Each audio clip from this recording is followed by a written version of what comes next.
कि सिर्फ ईंट पत्थर से बनी एक इमारत नहीं, बल्कि अपने अंदर आने वाले कल की एक बहुत बड़ी चेतावनी छुपाए बैठा है। कहा जाता है कि जिस दिन ये मंदिर समुद्र की लहरों में डूब जाएगा, उसी दिन इस दुनिया में कलयुग का अंत शुरू होगा। 500 साल पुरानी भविष्यमालिका नाम की एक किताब में 7 ऐसी रहस्यमय भविष्यवाणियां लिखी हैं, जिनमें से कई आज सच भी होती हुई दिख रही हैं। और इसी के बीच 14 अप्रैल 2025 की सुबह जगन्नाथ मंदिर के इतिहास में एक ऐसी अनोखी घटना हुई जो कि हमेशा के लिए दर्ज हो गई। मंदिर के सबसे ऊंचे शिखर से एक बहुत बड़ा गरुड़ पंछी झंडे को अपनी चोंच में दबाकर आसमान में कहीं गुम हो गया।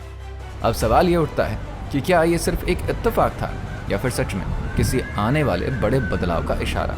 जगन्नाथ मंदिर का एक नियम है कि यहाँ पर हर रोज झंडा बदला जाता है, लेकिन अगर किसी दिन ऐसा ना हो पाए तो ये मंदिर पूरे 18 सालों के लिए बंद हो जाएगा। आखिर इस नियम के पीछे ऐसा क्या राज छिपा है। ये मंदिर सिर्फ भगवान का घर नहीं है। यहाँ के नियम इतने सख्त है कि एक समय पर इंदिरा गांधी, रविंद्रनाथ टैगोर, भीमराव अम्बेडकर और यहाँ तक कि महात्मा गांधी जैसे बड़े बड़े लोगों को भी मंदिर के अंदर आने की इजाजत नहीं मिली थी। और बात यहीं पर खत्म नहीं होती है। यहाँ की कहानियों में एक ऐसा किस्सा भी है जो कि भक्तों को आज भी हैरान कर देता है।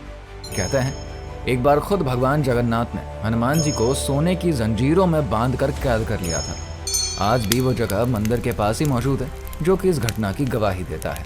और सुनिए, मंदिर के मेन गेट पर भक्तों को 22 सीढ़ियां चढ़नी पड़ती हैं, लेकिन उनमें से तीसरी सीढ़ी पर पैर रखना सख्त मना है। लोग मानते हैं कि उस सीढ़ी का सीधा कनेक्शन खुद यमराज जी से है। आज हम इन्हीं सवालों के पर्दे हटाएंगे और आपको एक ऐसे सफर पर ले जाएंगे जहां परंपरा, इतिहास, विश्वास और रहस्य सब एक दूसरे में मिल जाते हैं। ये डॉक्यूमेंट्री जगन्नाथ मंदिर के 15 ऐसे राज आपके सामने खोलेगी जिन्हें आज तक विज्ञान भी पूरी तरीके से समझ नहीं पाया और जिन्हें विश्वास ने अपने नियमों में बांध कर रखा है। तो चलिए तैयार हो जाइए उस गहराई में उतरने के लिए जहां पर आपको सिर्फ मंदिर की बनावट और परंपराएं ही नहीं, बल्कि अनजाने इशारे, अनसुलझे सवाल और एक अनोखा दैवीय अनुभव मिलेगा। दोस्तों, क्या आपने कभी सोचा है कि जिस मंदिर को आज हम अपनी आंखों से इतना शानदार और बड़ा देखते हैं, उसकी नींव कितनी गहरी कहानियों से जुड़ी है। आगे बढ़ने से पहले चलिए थोड़ा समय में पीछे चलते हैं और देखते हैं कि आखिर इस अनोखे धाम का इतिहास शुरू कहां से होता है। जगन्नाथ मंदिर का जिक्र सिर्फ कहानियों या किस्सों में ही नहीं, बल्कि इसका नाम हमें स्कंद पुराण, ब्रह्म पुराण और यहाँ तक कि महाभारत जैसे पवित्र ग्रंथों में भी मिलता है। कहा गया है कि नीलांचल पर्वत पर भगवान विष्णु ने खुद नील माधव के रूप में अवतार लिया था। पद्म पुराण में तो ये भी बताया गया है कि भगवान राम के भाई शत्रुघ्न ने भी इस पवित्र जगह की यात्रा करी थी। इतिहास के पन्ने बताते हैं कि इस मंदिर को 12वीं सदी में गंग वंश के महान राजा अनंतवर्मन चोड़गंगा देव ने दोबारा बनवाया था। और इस बात का सबूत उनके वंशज राजा नरसिंह देव द्वितीय के तांबे के पत्थरों पर लिखे शिलालेखों में भी मिलता है। समय समय पर गंगवंश और गजपति राजाओं ने इस मंदिर को और भी ज्यादा भव्य और सुंदर बनवाया। एक पुरानी कहानी तो ये भी कहती है कि यहाँ के देवता सतयुग के उस समय से जुड़े हैं जब राजा इंद्रद्युम्न ने इस मंदिर की नींव रखी थी, जिन्हें कि भगवान राम का भतीजा माना जाता है। लेकिन हर सुनहरे इतिहास के पीछे संघर्ष की कहानियां भी छिपी होती हैं। कहा जाता है कि 11वीं सदी में राजा अनंग भीमदेव ने अपने पापों का प्रायश्चित करने के लिए मंदिर की दीवारों और आसपास के छोटे मंदिरों को बनवाया था। इस काम में पूरे 14 साल लगे और इसके पूरे होने पर मंदिर पहले से कहीं ज्यादा विशाल और शानदार दिखाई दिया। उन्होंने मंदिर के प्रबंधन के लिए सेवकों की एक खास टीम भी बनाई और वो सिस्टम आज भी जिंदा है। मगर इस मंदिर का सफर सिर्फ बनने बनाने तक ही सीमित नहीं रहा। इतिहासकारों के मुताबिक इस धाम को 18 बार हमलों और लूटपाट का सामना करना पड़ा। एक बार तो हमले की खबर मिलते ही पुजारियों ने भगवान की मूर्तियों को बचाने के लिए उन्हें एक गांव में छिपा दिया था। कई सालों बाद राजा ययाति केशरी ने उन मूर्तियों को वापस हासिल किया और अपने बनाए हुए नए मंदिर में उनकी स्थापना करी। इसके बाद भी खतरा टला नहीं।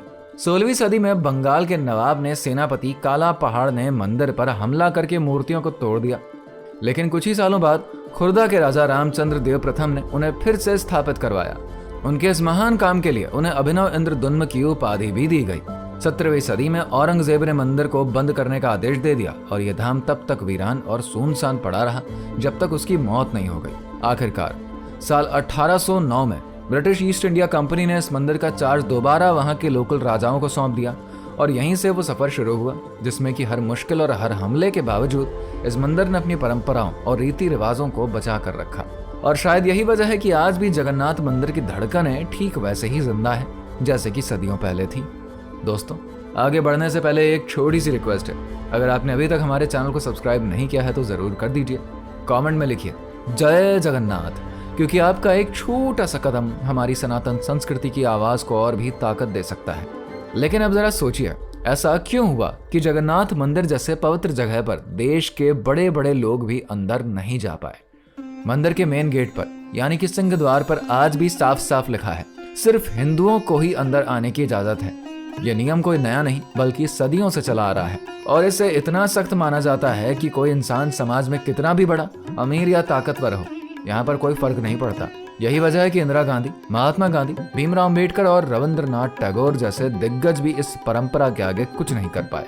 इतिहास गवाह है कि जगन्नाथ मंदिर सिर्फ आस्था का नहीं बल्कि अनुशासन और कड़े नियमों का भी प्रतीक है। यहाँ तक कि कई जातियों को, भले ही वो हिंदू क्यों ना हो, अंदर जाने से रोक दिया गया। रविंद्रनाथ टैगोर और डॉक्टर अम्बेडकर इसके सबसे बड़े उदाहरण हैं। 13वीं सदी में जब कबीर दास जी मुस्लिम वेश में पुरी पहुंचे तो पुजारियों ने उन्हें गैर हिंदू समझकर रोक दिया, लेकिन कबीर दास जी ने कोई बहस नहीं करी।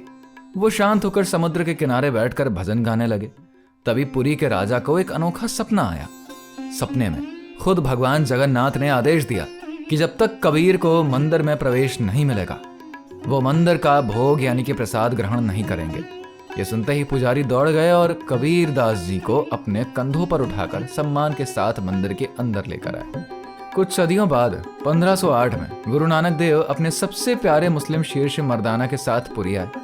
उनके साथ एक मुस्लिम होने की वजह से दोनों को मंदिर में रोक दिया गया। लेकिन इतिहास कहता है कि राजा को फिर से सपने में भगवान का आदेश मिला और सिर्फ एक बार के लिए उन्हें अंदर जाने की इजाजत दी गई। समय बीतता गया और नियम उतने ही पक्के बने रहे। 1934 में महात्मा गांधी हरिजनों, मुसलमानों और ईसाइयों के एक समूह के साथ मंदिर पहुंचे, लेकिन उन्हें मेन गेट पर ही रोक दिया गया। तब गांधी जी ने वो बात कही जो कि आज भी लोगों के दिलों में गूंजती है, जहां मेरे हरिजन भाइयों को प्रवेश नहीं, वहां मैं भी नहीं आऊंगा। 1945 में डॉक्टर भीमराव अम्बेडकर ने भी दर्शन करने की कोशिश करी, लेकिन दलित होने की वजह से उन्हें मंदिर के अंदर नहीं जाने दिया गया। उन्होंने खुद ये बात मानी थी, मैं पुरी मंदिर गया था लेकिन भगवान के दर्शन नहीं कर पाया क्योंकि मेरी जाति बीच में आ गई। रविंद्रनाथ टैगोर को भी मंदिर जाने से मना कर दिया गया। इसकी वजह यह थी कि वो पिराली ब्राह्मण थे और ब्राह्म समाज से जुड़े थे, जो कि मूर्ति पूजा और जाति पाति का विरोध करता था। इस तरह जगन्नाथ मंदिर की परंपरा ने बार बार ये साबित किया कि यहाँ पर नियम ही सबसे ऊपर है, चाहे सामने कोई संत हो, कवि हो, बड़ा नेता हो या फिर राष्ट्रपति। दोस्तों, अब बात करते हैं उस घटना की जिसने कि पूरे देश को हैरान कर दिया था। ये किस्सा जुड़ा है भारत की पूर्व प्रधानमंत्री इंदिरा गांधी से। क्या आप जानते हैं, उन्हें भी जगन्नाथ मंदिर के अंदर जाने नहीं दिया गया था। वजह थी उनकी शादी फिरोज गांधी से हुई थी, जो कि एक पारसी थे। मंदिर की सदियों पुरानी परंपरा यह कहती है कि अगर कोई हिंदू किसी गैर हिंदू से शादी करता है तो उसकी धार्मिक शुद्धता खत्म हो जाती है